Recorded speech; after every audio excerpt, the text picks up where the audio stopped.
Our nation can only be as strong as our health, and we're not doing well now. We have twice the chronic disease of Europe and 4 times that of Mexico, Japan, China, and India. 75% of our medical costs are caused by chronic disease by things that we can prevent. Only if America stops the influx of chronic disease. Only if each individual stops their own chronic disease can we lead in healthcare, and can America be a vibrant country with a high standard of living. Within creation of health, we're helping to take a person who is not yet sick, has not developed a problem, and prevent them from ever going down the path to sustaining that illness. So as I'm identifying patients with disease, I would have a subset of patients who I couldn't find a cause for the problem.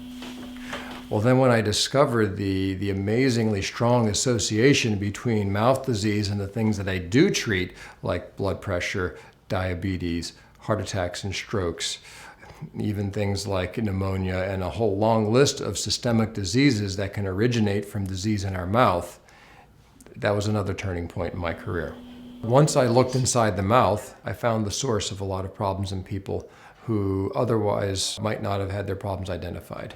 The mouth and the rest of the body relate anatomically and functionally, and that's why the oral systemic connection is absolutely inherent in the way we're put together. A couple of years ago, a friend of mine, in doing some research for PerioProtect, mixed the dental specimens that we were doing with some of the medical specimens from a wound center. And he called me with a little note of, we have a little problem, would I call him back? So I called him back and he said, well, we think we know what are the dental samples and we think we know what are the medical samples. We figured when we would run that through the sequencer, we would know which ones were which. Here's the problem. The exact same bacteria he was finding in the oral wounds were the exact same bacteria they were finding in systemic wounds. The wounds are the same, which opens an entirely new door for us, because now we can begin to look at how the medical profession deals with wound care and apply that to dentistry. From a disease standpoint, when we have different situations in the mouth, we respond, our body responds with inflammation, and that's where we start the inflammatory cascade that's affecting most of these inflammatory diseases. I want you to think about this. Inflammation, and there's a concept called inflammatory burden. When you get more inflammation in your system, the accumulation of that will have a tipping point where you tend to have inflammatory disease. Inflammatory diseases are heart attacks, strokes, diabetes, rheumatoid arthritis, various cancers, kidney disease, pancreatic cancer. The list goes on and on and on. We're in a state of chronic inflammation, and that's the basis for every disease that everyone has. It's the basis for cardiovascular disease. It's the basis for cancer. When you're dealing with periodontal disease, there's this entire inflammatory cascade going on that people don't understand. When you get a cut, for example, okay, your body is set up to heal that cut, and that goes through a process of inflammatory response to solve the problem and resolve.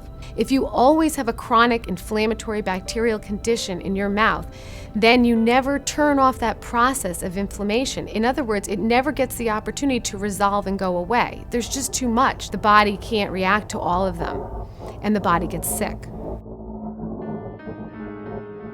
Periodontal disease, periodontitis, gum disease, whatever you call it, it all begins with bacteria.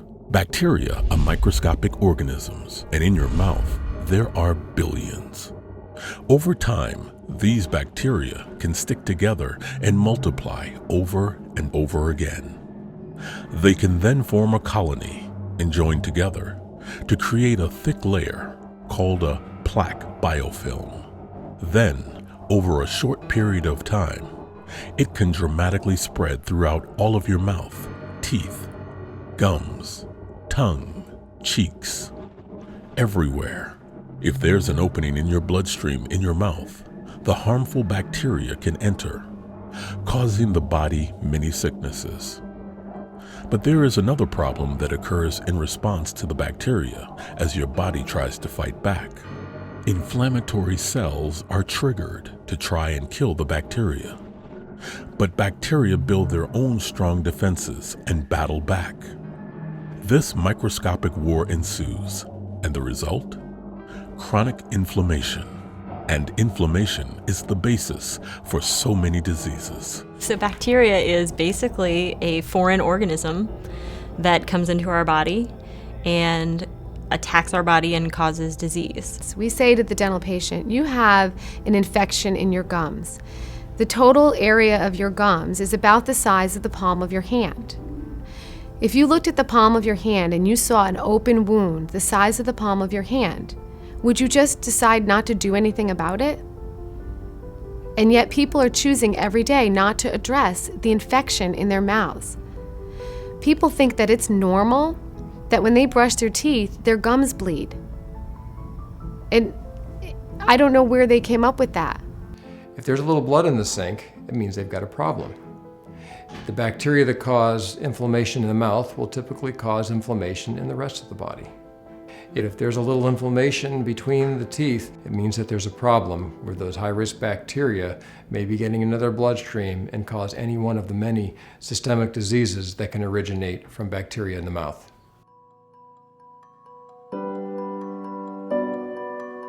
We've always had a keen interest in the health of the mouth in our work to prevent heart attacks and strokes, and that has just intensified as the science has evolved.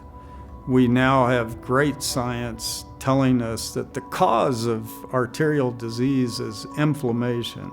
And another source of arterial inflammation is infection in the mouth. With the most recent study coming out, it actually implies up to 50% or more of acute heart attacks are triggered by oral infection. That's huge. Heart attacks are the #1 killer in this country. Strokes are the #1 cause of disability. The current cost of cardiovascular disease to our healthcare system is about $518 billion. And it's all preventable.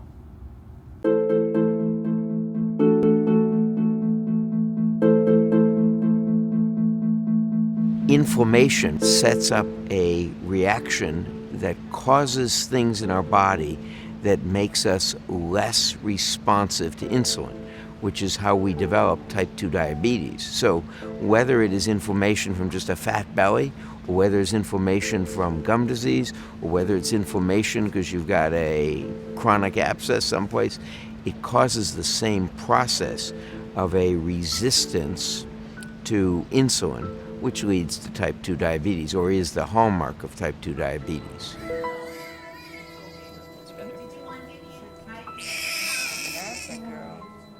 Even mild periodontal infections, when it occurs in combination with some other secondary infection, could cause severe adverse outcomes. And for periodontal disease, it tends to be ignored because it doesn't kill. But I think what we're showing here is periodontal disease does kill, because if the bacteria gets into the blood circulation and gets to the uterus, it could kill the baby.